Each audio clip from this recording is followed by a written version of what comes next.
Superior Tribunal de Justiça analisa caso de adoção irregular e determina que bebê de 1 ano de idade seja recolhida em abrigo.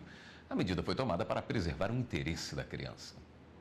Os ministros da 4ª turma levaram em conta a idade da criança, o pouco tempo de convívio com os adotantes irregulares e as suspeitas de tráfico de menores apontadas pelo Ministério Público Estadual.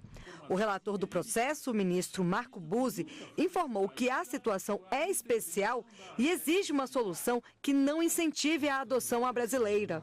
Os adotantes recorreram à justiça, alegando que o menor não sofria maus tratos e que já teriam criado vínculo com a família, apesar da adoção ilegal. A Justiça de Primeira Instância não aceitou o pedido e determinou o recolhimento da criança a um abrigo para que fosse iniciado o processo legal de adoção com os interessados inscritos no Cadastro Nacional de Adoção.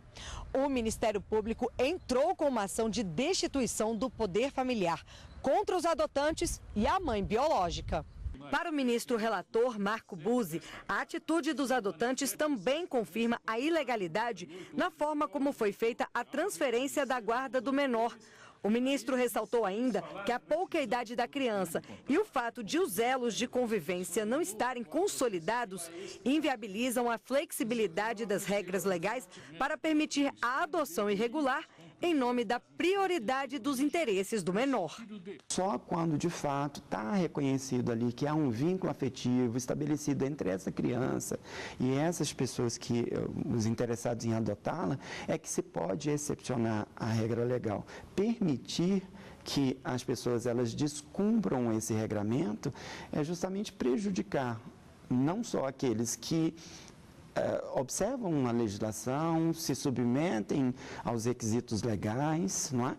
Como também é colocar essa criança supostamente em risco. O advogado explica ainda que a pessoa interessada em adotar uma criança tem que fazer o registro no Cadastro Nacional de Adoção e seguir as regras estabelecidas pela legislação brasileira.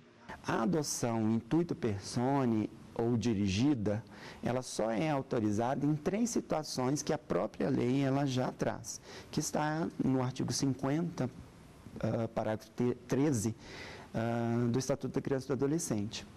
Quando é a adoção unilateral, ou seja, o padrasto, a madrasta que adota o filho do seu cônjuge ou do seu companheiro. Quando a adoção é feita ou requerida por um parente colateral, pode ser um tio, um primo, ou quando a criança ela já está no ambiente familiar daquele que requer a sua adoção por um período de aproximadamente 3 anos, ou de 3 anos. Mas no caso em que anteriormente é deferida a guarda ou a tutela a essa pessoa que reivindica a adoção.